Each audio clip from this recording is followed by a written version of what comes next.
vivo. Hoje, neste mês, ele intitulado foi por você e foi por mim. Talvez esta palavra que vou trazer nesta noite, talvez seja repetida algumas coisas, mas a palavra ela penetra no seu coração de forma diferente. Então que você venha dar lugar ao Espírito Santo, porque Ele quer trabalhar dentro de você. Hoje vai ser menos eloquente do que eu gosto de ser, mas eu espero que você seja tocado pelo Espírito Santo de Deus. Começarei a minha história falando sobre o próprio Jesus Cristo, o profeta messiânico, Messias. No capítulo 53, no livro de Isaías, ele fala sobre a biografia de Jesus Cristo, o qual ele levou sobre si as nossas enfermidades. Sem culpa, ele foi levado. 750 anos mais tarde, antes de que próprio Isaías pregasse essa palavra, nasce Jesus Cristo, em Belém de Nazaré. Um lugarejo aproximadamente de 300 pessoas, aonde as pessoas mesmo diziam: poderá nascer alguém bom em Jerusalém? Nasceu o próprio Salvador Jesus Cristo. O primeiro tópico que eu quero trazer para você nesta noite: não despreze o lugar que você está, ou que fulano está, porque Deus pode fazer exaltar sobre a sua vida. Muitos se indagam sobre a própria história, a infância de Jesus Cristo, porque a Bíblia pula essa etapa, mas trazendo para o cotidiano naquela época, era-se normal a criança, o homem ser apresentado no templo e ele estudar os primeiros 5 livros da Bíblia, o Pentateuco. Então ele vai para as escolas dos profetas estudar sobre os 5 livros da Bíblia. Logo depois, aos 10 anos de sua idade, ele vai estudar sobre os livros proféticos, poéticos e históricos. Aos 14 anos, ele decide de como será a sua vida. Naquele tempo existia 2 caminhos a seguir: primeiro o profissional, seguindo a carreira do seu pai, e o segundo de mestre, de estudar na Bíblia. Como Jesus Cristo não tinha um parentesco em relação a mestre naquela época, ele seguiu a carreira dos seus pais, do seu pai José, que era carpinteiro. E Jesus, neste momento, ele começa a trabalhar como qualquer homem na vida. Certa vez, aos 30 anos, Jesus Cristo pega as suas ferramentas e decide ir ser batizado pelo seu primo. E daí em diante começa o seu ministério, quando João Batista decide batizar Jesus Cristo. Daí em diante começa a história realmente daquele que veio se sacrificar por nós. O Cristo começou a pregar, e naquele momento havia várias invejas naquele lugar. Principalmente havia, eu vou usar um termo aqui, várias facções religiosas que na qual o próprio Jesus Cristo batia contra, que eram os escribas, os fariseus e os anciões. Esses tinham grande influência sobre a sociedade. Jesus começa a operar milagres e maravilhas na terra. Jesus começa a fazer milagres e começa a olhar diferente aqueles homens, escribas, fariseus e até mesmo anciões. Será que nós vamos deixar que esse homem ganhe a titularidade de Jesus Cristo, daquele Salvador que a gente tal espera? Naquele momento em que o ministério de Jesus Cristo começa a inveja daqueles homens.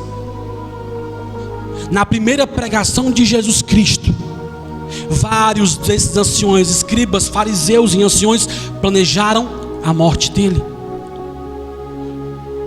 Só que não era o tempo dele ainda havia chegado. E chega o momento certo em que Jesus Cristo, ele celebra a sua última ceia dentre o seu povo. É a chamada de Persa, Páscoa, na qual a gente comemorou há tempos atrás. E nesse momento foi um dos momentos mais trágicos da vida de Jesus Cristo, porque era no momento que ele viu que ele estava só. A palavra vai dizer que quando Jesus Cristo chama os seus discípulos para que eles fossem ao Getsemane orar, ele diz uma palavra antes: orai para que não entreis em tentações. E ele vai e se lança com um tiro de uma pedra 20 metros depois. E ele vai, e nesse momento ele começa a pedir ao Pai: Pai, passa de mim este cálice. A angústia que Jesus Cristo sofria nesse momento era muito grande. A Bíblia vai dizer que o sentimento que ele trazia dentro de si era uma angústia tão grande que até o seu suor, ele,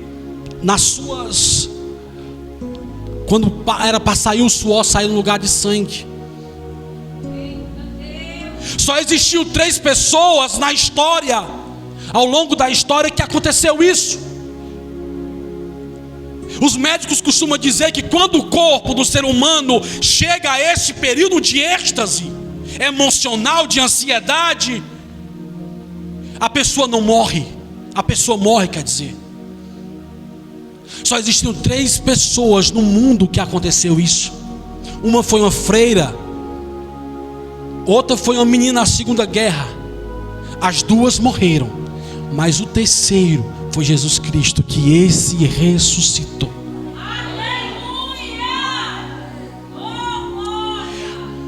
E quando Jesus está ali no Getsemane, que ele pede para o Pai: Pai, passa de mim este cálice, ele está passando pelo momento chamado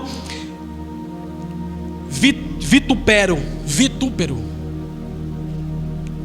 Naquela época era-se normal que quando as pessoas fossem julgadas à morte, a família delas eram julgada, a casa era queimada, e principalmente o pai daquela pessoa era julgado pela eternidade. A sociedade, ela julgava aquele pai pelo resto da vida. Então neste momento eu quero que você reflita a agonia que o próprio Jesus Cristo estava passando, por carregar a culpa que ele não tinha. Quando o homem peca no jardim, Jesus tinha um plano salvífico para a terra. Nesse momento de agonia, Jesus pensa em reencontrar Pedro, Tiago e João, na qual eles foram com Jesus Cristo ao Getsemane. Só que quando Jesus Cristo volta ao local, encontra os 2 dormindo. No momento de mais agonia do próprio Jesus Cristo, ele precisava de pessoas que estivessem junto com ele.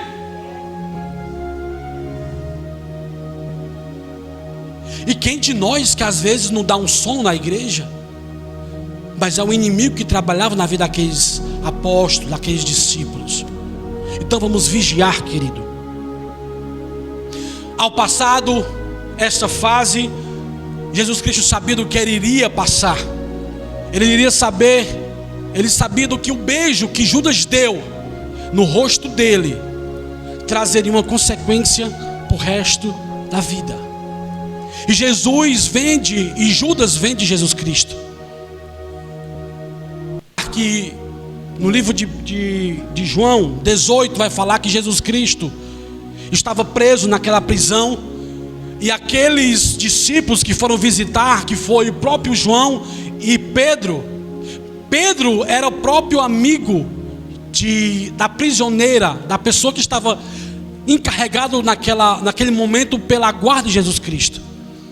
Você pensar em desistir, você lembre que Jesus foi crucificado naquela cruz por você. Por você, Vitor, porque Deus te ama. Foi por você, mocidade, porque Deus te ama. Porque a tua palavra é a verdade, e a verdade é a tua palavra. Jesus de Nazaré, Pai Santo, meu Senhor, nos leva em paz aos nossos lares.